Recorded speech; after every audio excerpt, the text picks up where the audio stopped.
Good morning, everybody. Thank you so much again for joining us today. We have not one but two guest speakers today, and I'm delighted to welcome early years safeguarding experts Yvonne Sinclair and Shelley Armstrong from Safeguarding Support. Today, they're going to be discussing updates to the EYFS framework, the new introduction of Martyn's Law and the Terrorism Protection of Premises Act, the Crime and Policing Act, fresh guidance on safer recruitment, and some hot off the press new guidance released just today. First of all, just a little bit about our speakers. Yvonne Sinclair is an award-winning independent safeguarding consultant, trainer and presenter, and she's the founder of Safeguarding Support Limited. She's previously developed and led the role of National Safeguarding Officer for a national children's charity and overseeing safeguarding compliance, policy and training. Since 2015, she's supported educational providers and early years settings with all aspects of safeguarding to strengthen compliance and confidence. She's AET qualified, NSPCC trained in child protection, accredited to deliver safer recruitment training, and is a member of professional safeguarding associations, including CAPE and NADSL. Yvonne's goal is simple. It's to simplify safeguarding for early years and educational providers, offering clarity amidst frequent legislative and best practice changes. Shelley joined Safeguarding Support in 2020. She's an AET qualified trainer and now leads on training delivery and safeguarding research. She ensures clients stay informed and prepared for evolving safeguarding challenges. She's passionate about creating engaging, confidence-based training that is both practical and empowering. And she combines her private sector and commercial insight with her expertise in psychology and counselling. So we are in good hands today. So over to you, Yvonne and Shelley. Thank you very much, Gail. Hi, I'm Shelley. I'm going to be taking the first part of this presentation. So just let me bring some screens up so you can see those. Hopefully that's up in place now. I've just been saying how I am not a Teams expert. I am a Zoom baby. So let's just see how this goes. I'm sure somebody will interrupt and tell me if it's not working very well. Like I said, there's two of us on today's course with you. And I'm going to do the first bit. I'm Shelley. Yvonne will follow on afterwards with all the complicated bits about Ofsted. So let's have a look at what we're covering today. Please be aware the Early Years Foundation framework that's come out, obviously it's split into two different sections. It is mandatory for all early years settings, and sometimes it's also on top of your responsibilities for other statutory documents as well. So I'm going to try and make that a little bit clearer today. It sets the standards that you must meet, and it is split into two different sections. So please ensure that you are using and referring to the right one for your individual setting. There is a lot of overlap between them, but there are also some key differences as well.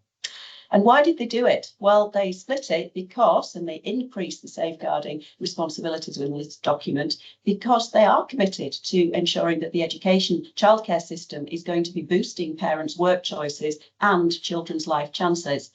It's there to help practitioners both join and stay in the profession, so you'll be aware of some of the changes to training routes that are now available. It's there to support the rollout of the expanded childcare entitlements, which we have now got in place, and it clarifies existing policies on the qualification requirements for those staff to child ratios. But let's have a look at it in a little bit more detail about the safeguarding section of that document. We're not covering the other sections. Please just be aware we're only covering section 3 today. But it did strengthen those safeguarding requirements. I'm going to go into more detail about the DSL. There's the change in the terminology there, which also reflects obviously the change in the responsibilities for that role. It improved safeguarding training and support, and they have an annex attached to it now, referred to as Annex C, where there's a defined criteria there for all safeguarding practitioners. I am going to cover that in more detail. But just before we kick off, it does say very clearly that all practitioners should read the additional best practice guidance document, What to Do If You're Worried a Child is Being Abused. Now, that document has been out for a couple of years. It is excellent as supporting material. And when it says in statutory documents that you should do something or you must, let's just make it very clear that where you don't do it, you should have a very good reason not to. So I can't think of anybody having a good reason not to read that document. Please ensure that it is embedded in the culture of your particular setting.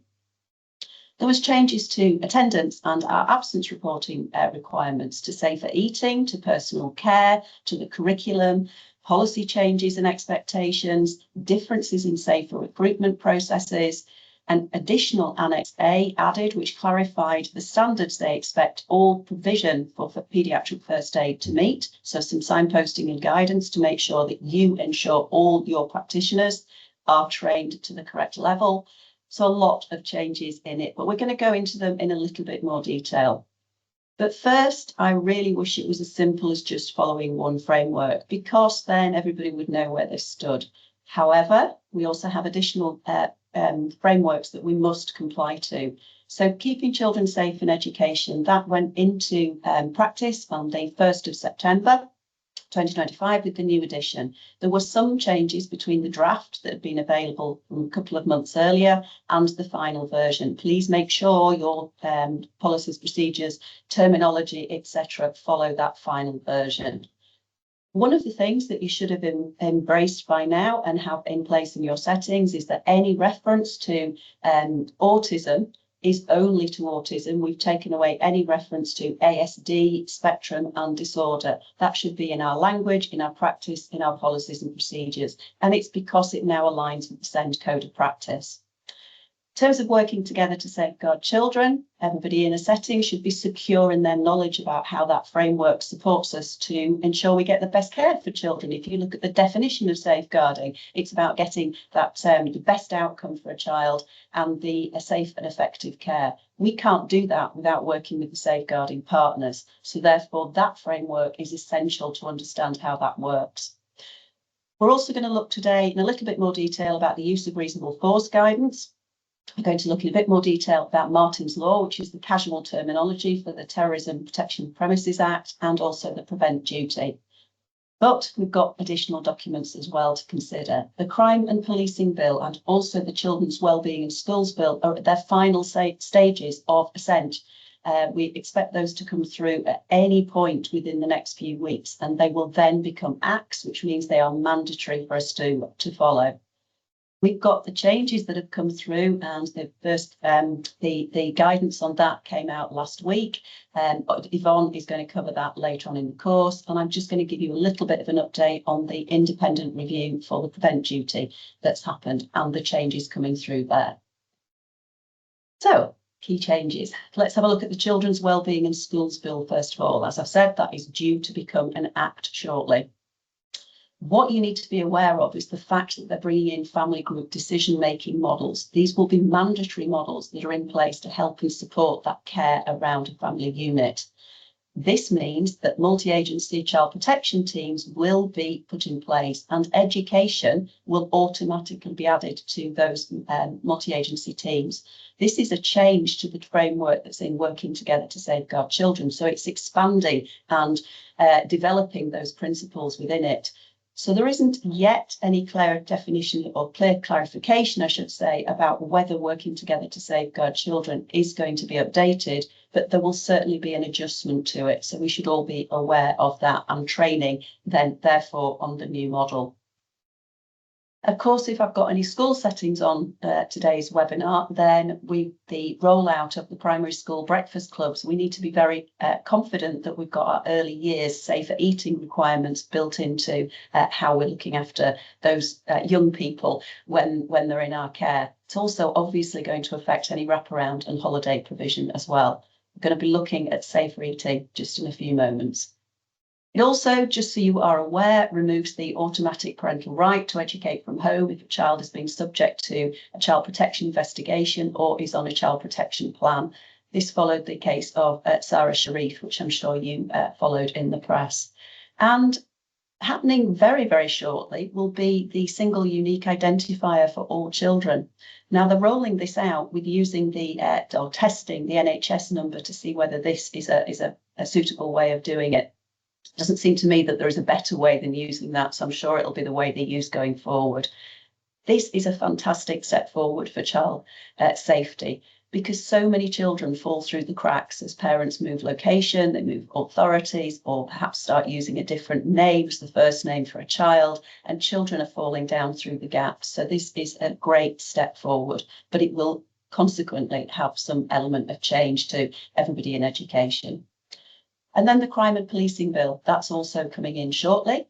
It will implement some of the key recommendations that came out of the independent inquiry into child sexual abuse, including the duty to report. So it will become a mandatory responsibility with a criminal responsibility if we don't do it, that if we are not reporting, then there could be a consequence. But also, if we are working in an establishment where a report is being hampered in some way, so somebody's being intimidated or prevented from making a report, there will be a criminal offence attached to that behaviour as well.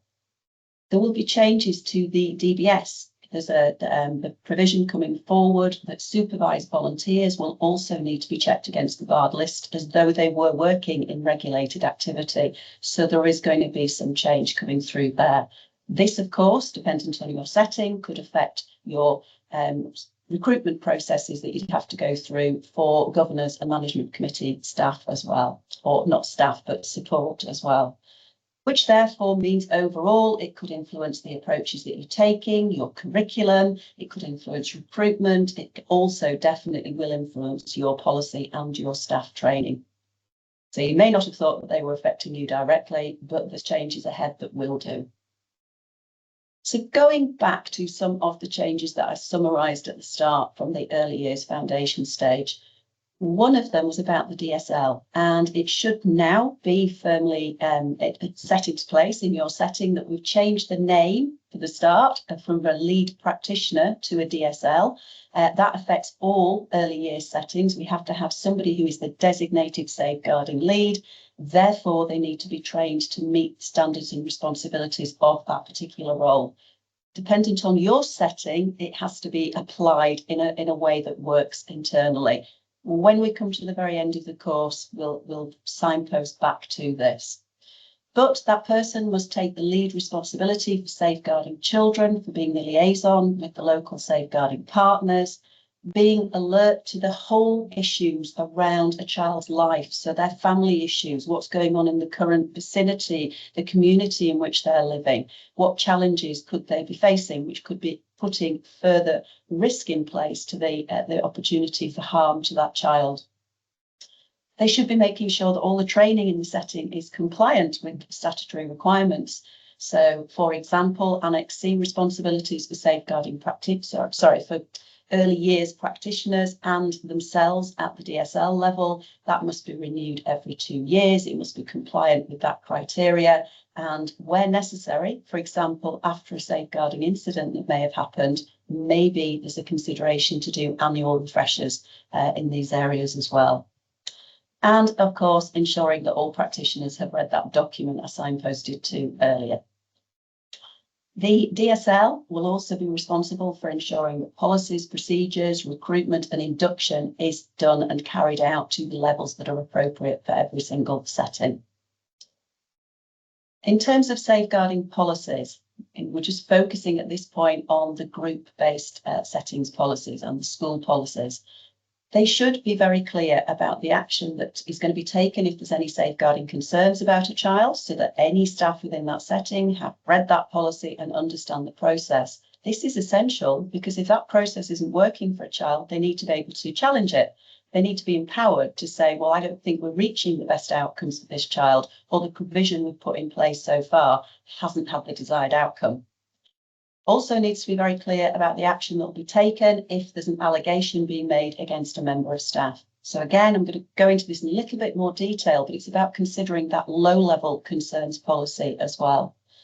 How mobile phones and cameras and any other electronic device that has imaging or sharing capabilities is used in your settings. As technology increases, more and more people are wearing smartwatches, etc., and this needs to be taken into account. What kind of procedures we're going to be doing to check that our new recruits are suitable. That doesn't take away the responsibility for that ongoing vigilance within the setting. So we need all staff to be aware of the staff code of conduct so that we can address any breaches to that at all.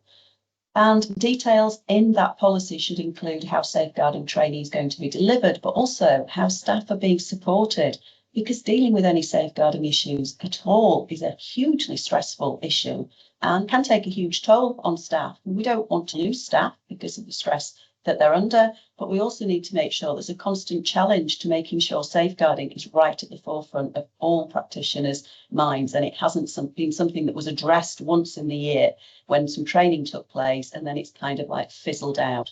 So thinking about quizzes and other types of procedures that could make sure that staff feel constantly supported in this area. You may want to use the guidance that's there to consider the online safety considerations as well, even at the early years age. So in terms of whistleblowing, so thinking about how staff can get support if they feel as though either the practice or the behaviour of others in the setting isn't reaching the standards that should be there. Both kinds of providers, so going back and including childminders in this slide, then they must have whistleblowing procedures in place so that anybody can raise concerns. What about concerns? About concerns that may be followed if a staff member reports concerns, or if the staff feel that concerns that they have got aren't being taken seriously, or action isn't happening after they've made concerns. So therefore, we need to be able to signpost all staff to where they could go for help if they don't feel as though that their report is being taken seriously. And sometimes, you know, staff may feel that they could fear a reprisal from raising any issues, and they feel as though it could reflect very negatively on them. Therefore, no matter how supportive that setting is, we need to make sure there's an alternative route to making any concerns known. The NSPCC have the whistleblowing advice line. It has quite a wide period of time when it's open, but there's also an email option for people to send details in. And all practitioners in early years work should know about the help and support they could get anonymously through that, or I should say confidentially through that, because it depends how you contact them. There's also the process of going through the Ofsted complaints procedure as well. Staff should be signposted so that they feel they have that other alternative if they need it. And I mentioned low-level concerns, and it's incredibly important that we have that ongoing vigilance within our own settings, whether your setting is small or it's comparatively large.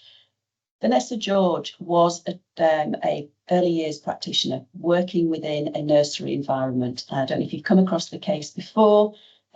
She was in a position of trust and power, like everybody who works within education is. We automatically have that role of authority.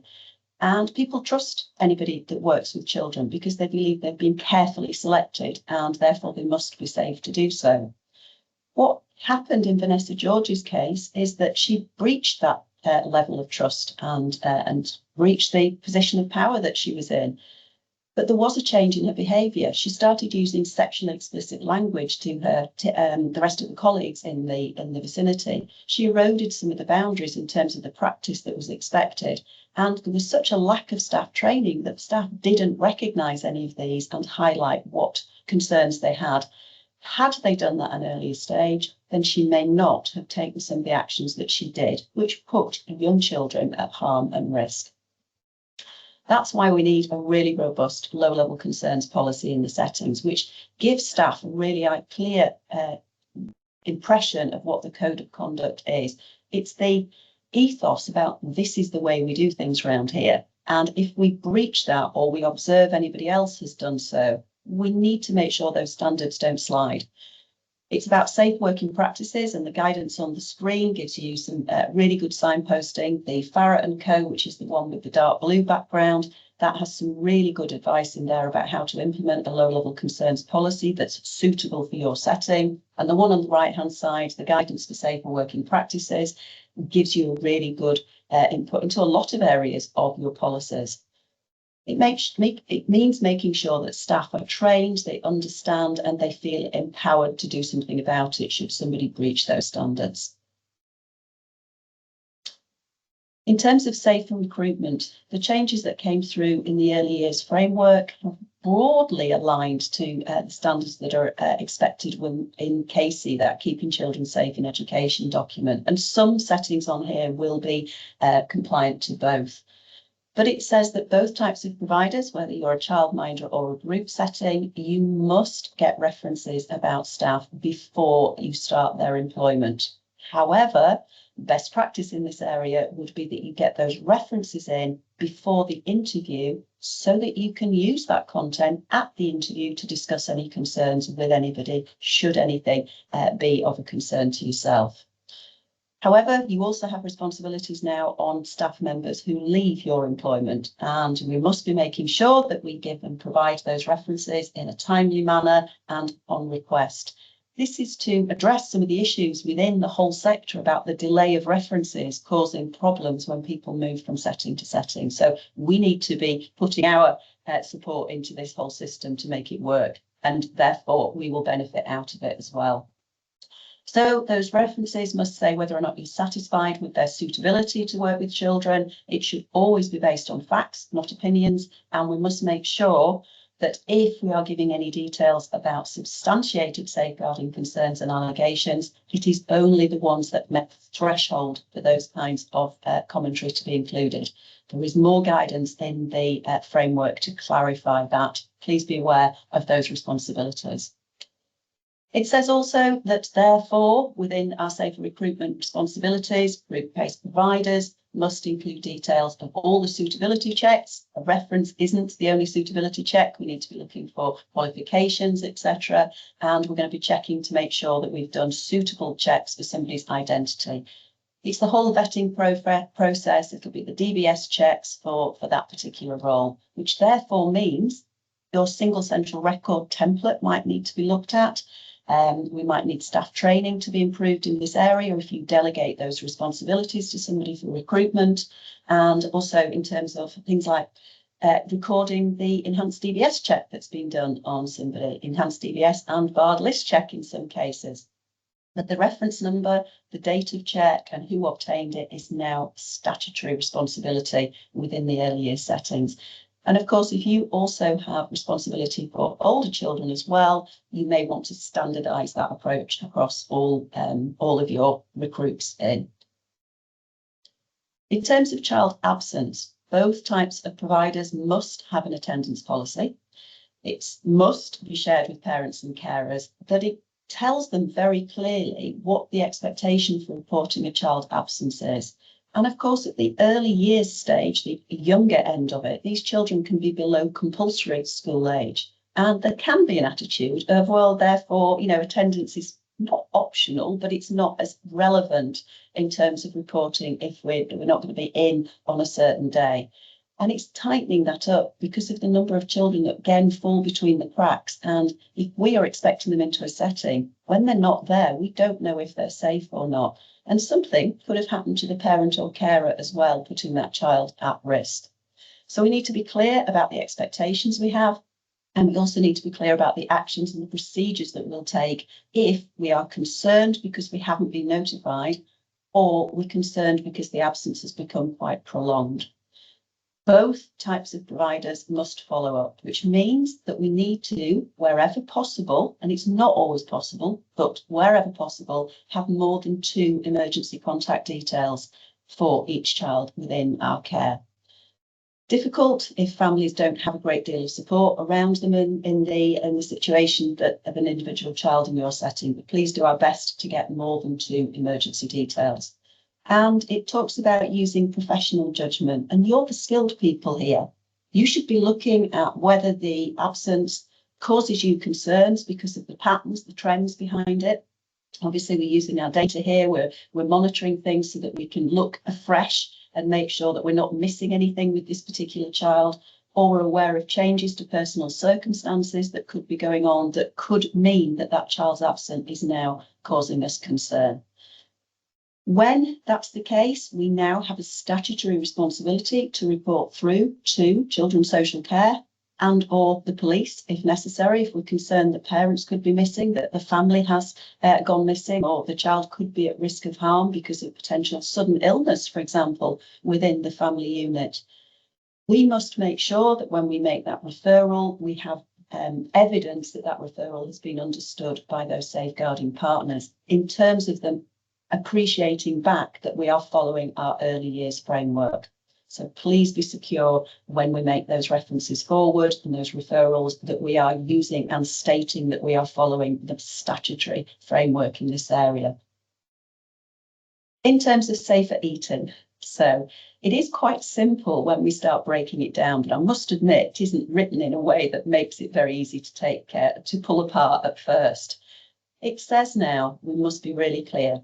All information about a child in terms of their allergies, their weaning stages, etc., must be obtained before the child is admitted to the setting, and it must be shared with all staff who are involved in the preparing and handling of food, and it should be shared, obviously, therefore, with any staff who are going to be involved in any care around that child, because as many people who are alert to any concerns or challenges that that child has, the better, it's more secure in terms of our response. At each meal and snack time, it must be clear who is responsible for checking that the food that that child is having access to meets all the requirements for that child. And there can be no possible mix-up here of a child reaching for something that they can't or shouldn't be having as part of their diet. Everything should be prepared in a way that prevents choking. Children must be within sight and hearing of staff whilst they're eating.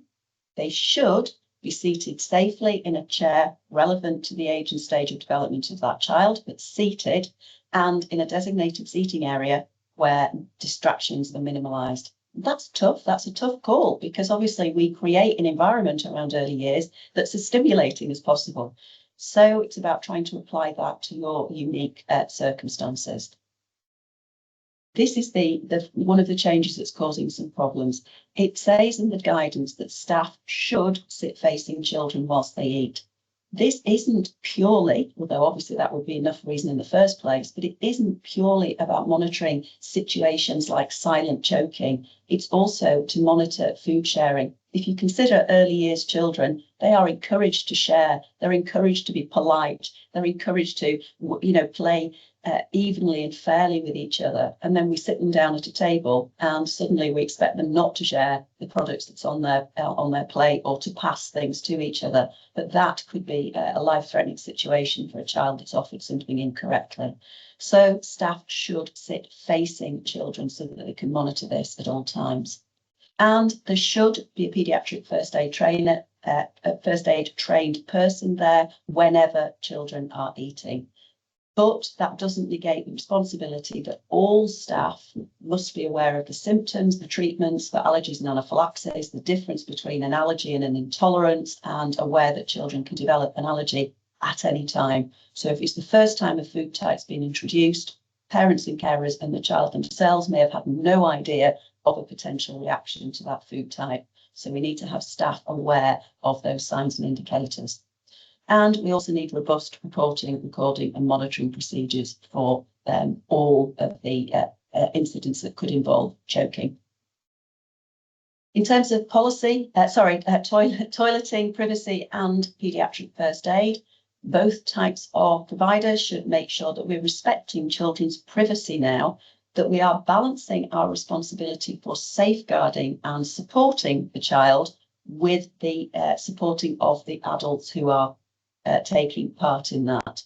So if I could just take you back to that example of Vanessa George, she was abusing her position and harming children, and she was doing so by blocking other staff's view to seeing what she was doing at nappy changing times.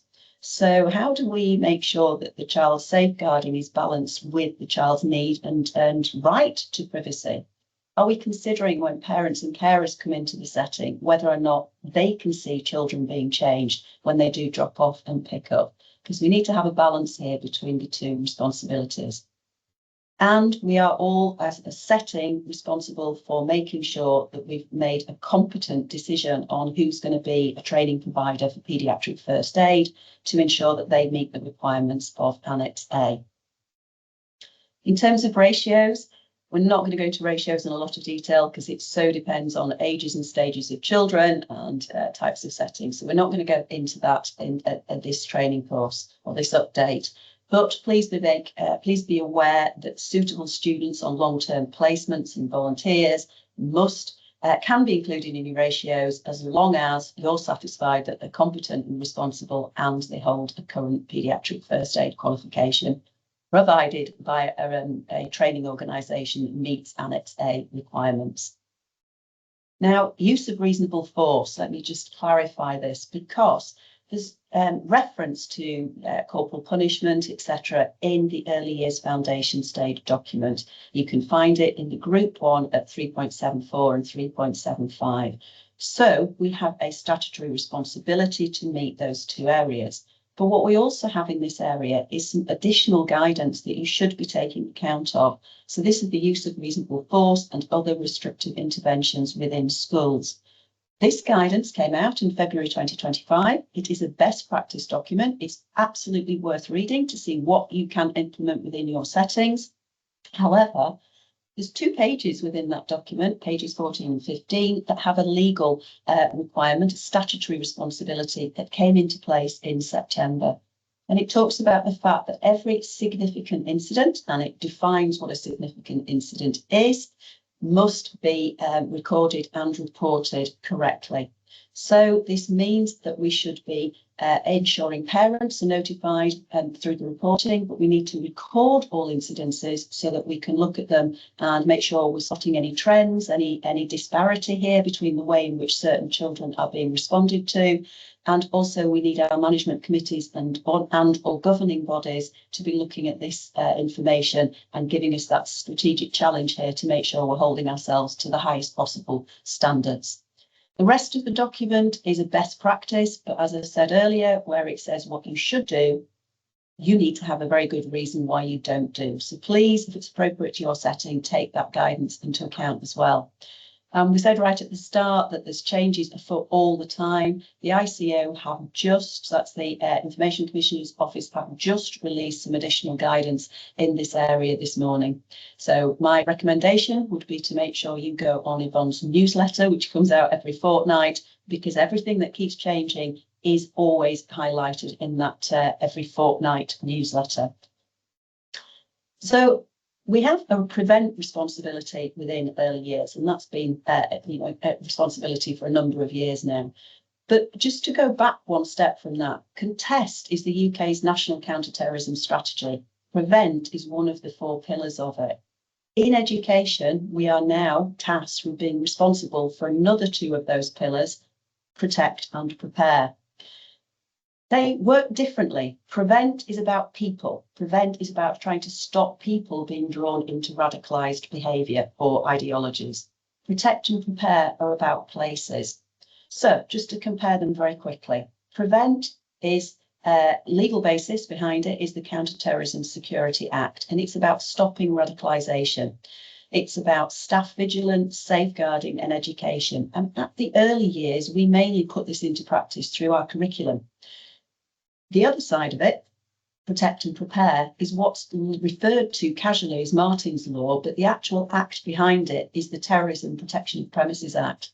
This is looking at making your venue as secure as possible, reducing the risk of you becoming a target, and if you are a target, trying to mitigate the effects of it by having a really robust reaction plan to it.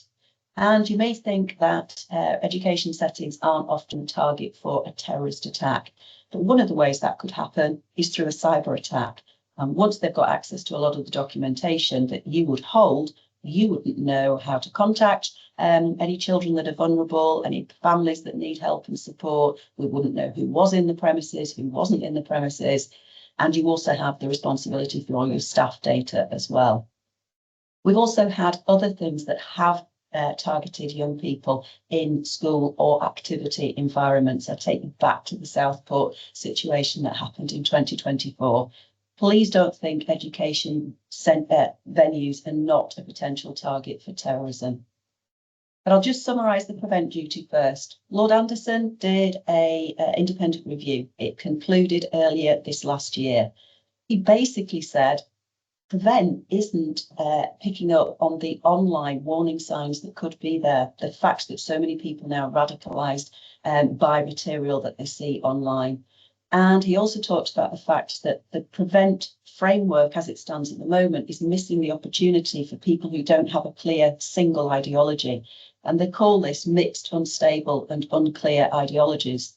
And it's a recognition of the fact that many people who act out terrorist attacks are actually interested in violence, and they will take their interest in that across a mixed range of different types of ideologies.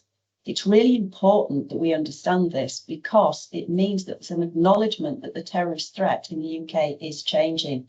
So attacks now are more likely to be carried out by a small group or an individual acting alone, using things like knife, fire, vehicles as a weapon, rather than somebody who has more sophisticated methods, which is what it used to be based on. Lord Anderson's review took place after the murder of the MP in the South West and the 3 little girls in Southport. Devastating experiences, and we need to make sure we're equipped when we move forward with the knowledge and the recommendations here. Now, it's not easy because the definition of extremism is different in keeping children safe in education than it is in the prevent duty. So the one that's on the screen here is the one that's in KCSiE. And on the right-hand side is the definition that's more broadly used by the government. So there is a belief that the definition will change moving forward at some kind of pace here in this area. Oh, sorry, I'll just go back one slide there because I'd just like to say, when we're looking at those fundamental British values in early years, you know, we can establish that within our cohorts by asking for voting for activities, you know, who wants to do this story versus who wants to do that story. That is democracy in action. That's how young people learn. Following the rules, like don't run or you must sit down whilst you're eating. Giving children the opportunity to choose is developing that individual liberty. So to choose which art activity next, to choose which device they're going to use as a musical instrument, etc. All of this is developing those fundamental British values. The protect and prepare side of it, Martyn's Law is the casual name for it because the whole act came through because of the memory of Martyn Head, who was one of the victims in the Manchester Arena bombing. Education settings, as all settings do, because it's a requirement more broadly than just education, have until April 27 to fully comply with the law's requirements. It says it's incumbent on settings who have over 200, but again, best practice is to apply it as soon as possible, wherever it's possible to do so. And there's quite a lot to do. You need to appoint somebody who will be responsible in this area.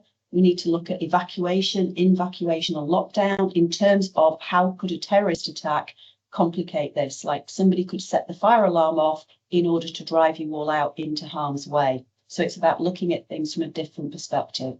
There's specific training in this area, and staff need to be trained in this area to understand how they could perhaps mitigate anything that happened within your setting.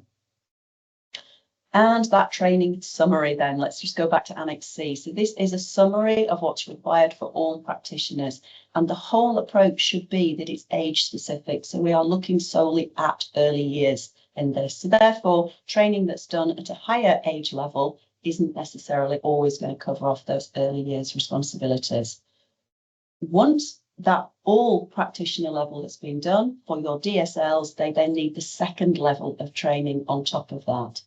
Now, we can help in this area. I'm sure there's lots of places that you can get help and support from, but we offer e-learning, which is easy, accessible. You can do it in bite-sized pieces, and you know, all your practitioners can move through. There's a recorded status of them as they go through it, and you've got that evidence of understanding. We are also shortly releasing our on-demand version of the DSL training, and we will do one that's suitable for childminders, group settings in schools. So it is an option for everybody. On-demand is similar to e-learning, but it's a recorded version of training. So a little bit like those of you who will have the recorded version from today. It means you can watch sections of it as you go through, so you've got the opportunity and the time to do it. You can rewind it, you can watch bits again. So an on-demand is like we would use on-demand with our TVs. It's really flexible as well. So our EY standard safeguarding practitioner training goes through an e-learning platform. It means that you've got 8 different modules there. It gives you an estimate of how long each module will take. There's inbuilt tests and checks all the way through. All the documentation I've referred to today, which is what you must have securely in your knowledge, is all signposted too, with scenarios going through it. little frameworks and maps that go through that just embed that knowledge and understanding. We use case studies. So, for example, the case study of Vanessa George is embedded and used in there. We will look at all the different signs and indicators under the different categories of harm and abuse. And then there's a certificate provided at the end. You also, because of being involved with Parenta, which is very beneficial for you, will get a discount in this area if you're interested. And if you have a larger setting and you're interested in bulk license purchases, then please contact us directly, because then we can try and do you a better deal with a large number of staff. The early years designated lead training, which, as I said, is going to be on demand, and it's to do after you've completed the safeguarding practitioner level.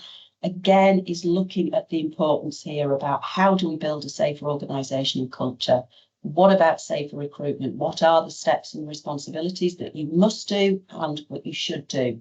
How do we develop? How do we support? How do we ensure we've got our local child protection procedures embedded in it? How do we refer and escalate any concerns we've got about the behaviour and motivations of those who are working in education? And how do we ensure internet safety? So again, you can register interest to join that course as soon as it's available, which we are just waiting for some of those legislative changes to come through into place so that our training is absolutely bang up to date.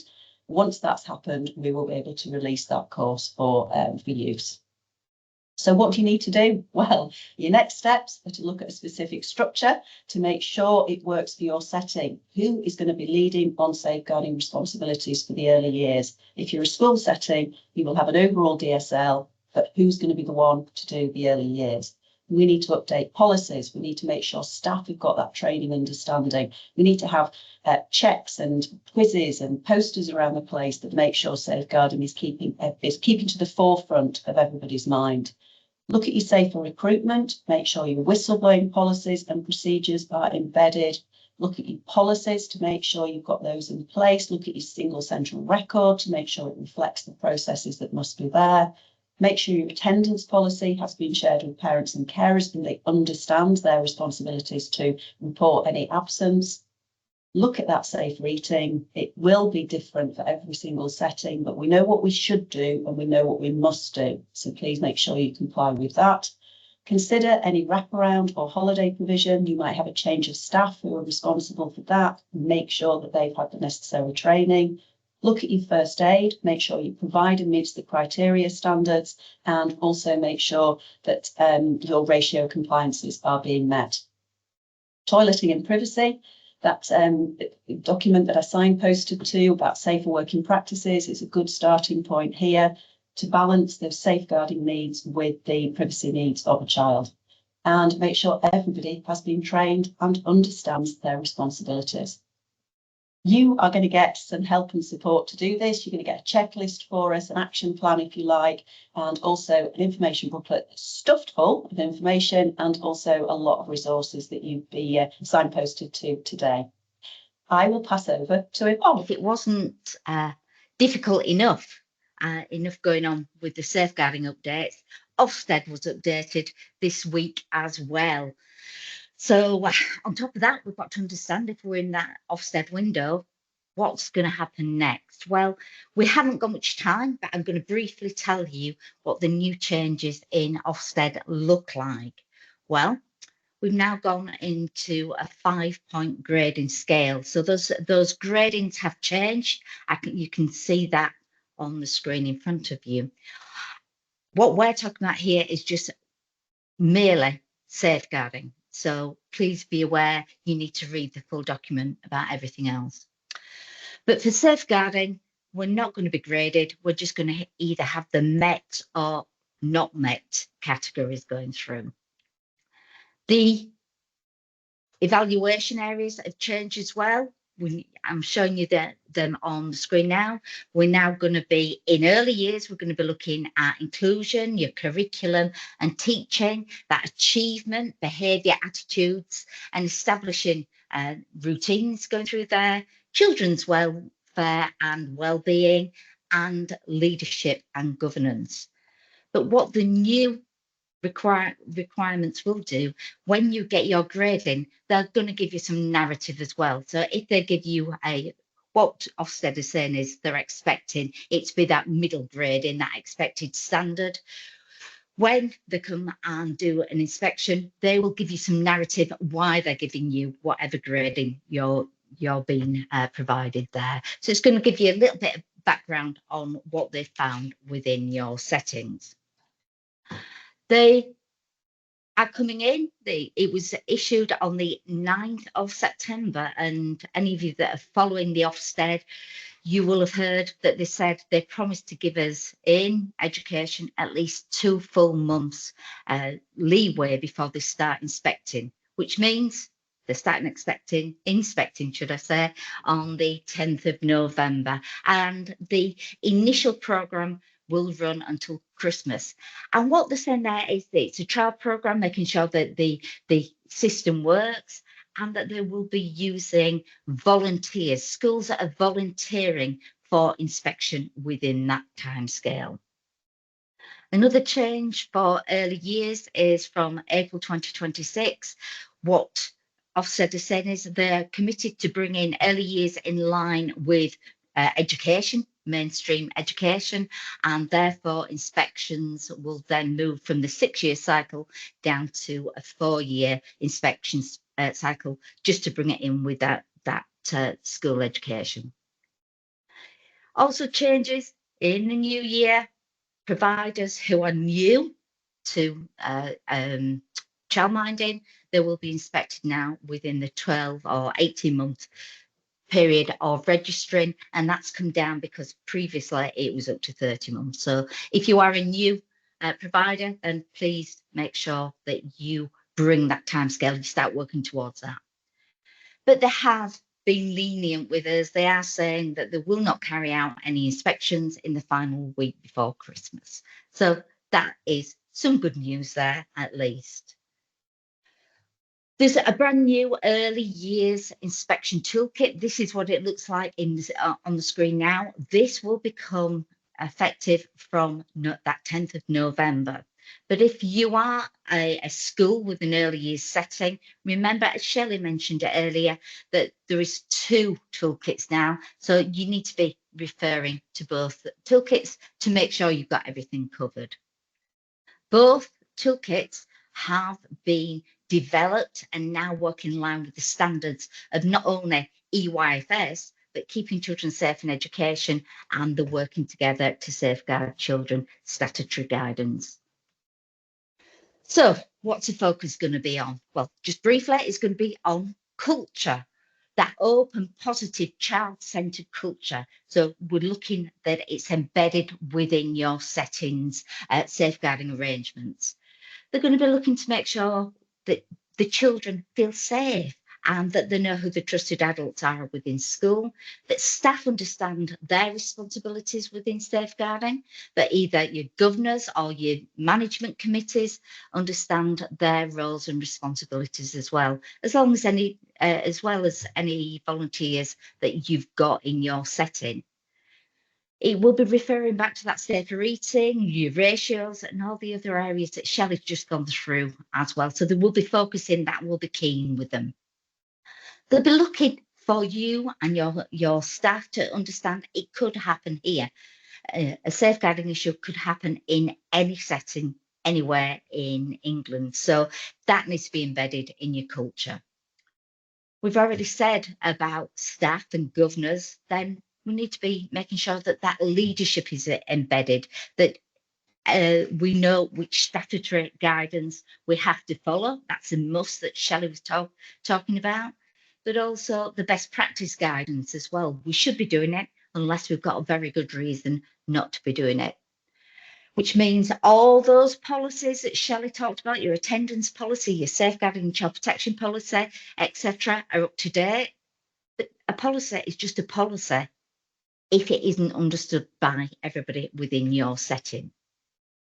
We've got to bring in that punctuality and that attendance that is coming in EYFS now, making sure that we're recording it and we're monitoring it, and we're effectively following it up, making sure that we're not missing anything. That will be coming under the DSL. And that our management committees have a clear oversight. They understand their responsibility and they're seeking assurance from the managers within the setting that they are following the latest guidance. Obviously, safeguarding is about protection. It's about keeping children safe from harm. So we're looking at all those different abuses, neglect, exploitation, online harms. Remember, we need to manage that online safety, even in early years settings. Radicalisation and British values. Shelley's just been talking about those.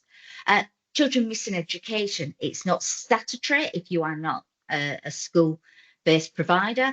However, we should be aware of what our requirements are there and following the best practice guidance.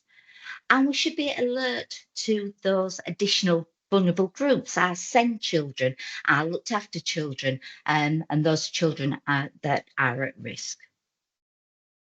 To do this, we need to make sure all staff have the right training, that the training meets the relevant criteria. And Shelley's mentioned there the Annex C of keeping children of early years statutory framework. We need to make sure that we've got both levels there for all practitioners, that is everybody working in your setting. And then of course, those leading on safeguarding within your setting needs that additional early years DSL.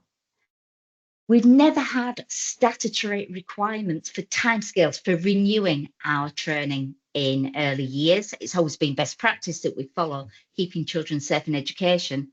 Now that Annex C is bringing it in and saying it's every 2 years. So if you have not had training in the last 2 years, whether you're a DSL and of course a new training coming through, we need to be thinking about making sure that we're getting on some of that training. Because we need to make sure that everybody knows what abuse is, how they can recognise it at age appropriate levels, and making sure that they know how to clearly record it on your child protection procedures, and making sure that they do it in an effective and timely manner. Shelley's talked about whistleblowing and reporting procedures. That's what Ofsted are going to be looking into, and making sure that everybody knows who the safeguarding leads are within school, and the safeguarding leads know how to act upon it, especially with those referrals, certainly around attendance, etc., because that's new in early years. Shelley talked about your safer recruitment, those safer recruitment procedures, that we're making sure that everybody working in our settings are safe and suitable to work with children, including those volunteers. Our single central record is up to date. Shelley mentioned about that. But also those low-level concerns and managing allegations, we need to be able to demonstrate that. Ofsted will be looking for it. And we need to be having that active listening, making sure that we're listening to the children and we're putting their interests at the forefront of everything. We're making sure that safeguarding within our practices is effective, and we've got that online safety embedded within our practices and certainly within our curriculum. And again, people know who the trusted adults are within school, and that's why everybody has to have that early years safeguarding practitioner training, because a child could go to anybody within your setting, so they have to have that basic safeguarding practitioner training. I mentioned that safeguarding is not going to be graded. It's going to either be met or not met. This is in your new Ofsted framework inspection toolkit here. You can see clearly on the green side, that is what inspectors are going to be looking for. We don't want to see anything on the red side. And it goes over 2 different pages. There's some new inspection reporting systems. This is what it's going to look like now when you get your Ofsted report. You can see now we've got those different areas of grading, and it's going to come through in each area will be graded separately. Safeguarding will be at the bottom, and that's what will happen here. If your safeguarding responsibilities are met, that justification is going to be there as well. But Shelley mentioned earlier, safeguarding is throughout every area within your setting, so you will see different aspects coming through in different areas. And that's our justification at the end of it, telling us why safeguarding is met. In that information booklet that Shelley talked about earlier, what I've done is I've put in a link to the government website, the Ofsted website, where they're telling you more about this. And there's actually a video for early years settings. So please do have a look at that. We haven't got much time left. So what I'm just going to put up here is what is, if you're expecting Ofsted, what are they going to be looking to see in your setting? Well, it's about embedded safeguarding, that everybody knows their responsibilities within their setting. That safeguarding is proactive, it's not just a tick boxing exercise, that everybody knows that they can raise concerns if they don't feel safe, whether that's been a pupil or one of your staff. That policies and procedures are up to date, that all those new policies and procedures are in place, but not only that, that they're understood and consistently applied within your setting. Even for those volunteers that are coming in, or those staff members that may work on a part-time basis, make sure that everybody understands their responsibilities. That you can evidence staff have read their statutory and best practice guidance. Well, I put on there keeping children safe and EYFS. But Shelley also mentioned that what to do if you're worried a child has been abused. That is best practice. We should be doing it unless we've got a good reason not to. And I don't think there is a very good reason not to be doing that. Make sure whistleblowing is embedded in culture and that your training is up to date. Everybody has had it, and you can evidence that that training has taken place. So what I'm talking about there is your certifications and maybe training logs, making sure that we can identify who has completed the training, but more importantly, who hasn't, so that we're following up, making sure that those staff members and volunteers are having that training as well. They'll be looking at your safer recruitment, your single central record, your low-level concerns, making sure that you've got those British values because of everything that Shelley's just said, embedded in your curriculums, that your child protection recording systems are effective and known to everybody, and that as a DSL, we are responding to them effectively and writing down how we've actioned it, discussions that we've had with internally or externally, and how that concern has been resolved. Make sure that that all is evidenced in there, and that we're taking the pupil's voice, the child's voice, that we're embedding that into any action that we are taking on their behalf. What we don't want is for inspectors to see any risks or red flags. So what I'm talking about here is that there's an over-reliance on the DSL. There's only one person that's managing safeguarding in your setting, and everybody else is saying, oh, well, that's their responsibility. No, safeguarding is everybody's responsibility, including either governors and management committees. We need to make sure that they understand what their responsibilities are and that they're seeking assurance that safeguarding is compliant within the setting. That includes making sure that your policies are up to date, that your training's up to date, that it's not just a tick box exercising, and that staff are not just minimising or dismissing incidents, that it's just part of that children just playing. We need to be aware that it could be a safeguarding incident or a child protection incident, and your staff need to do something about it.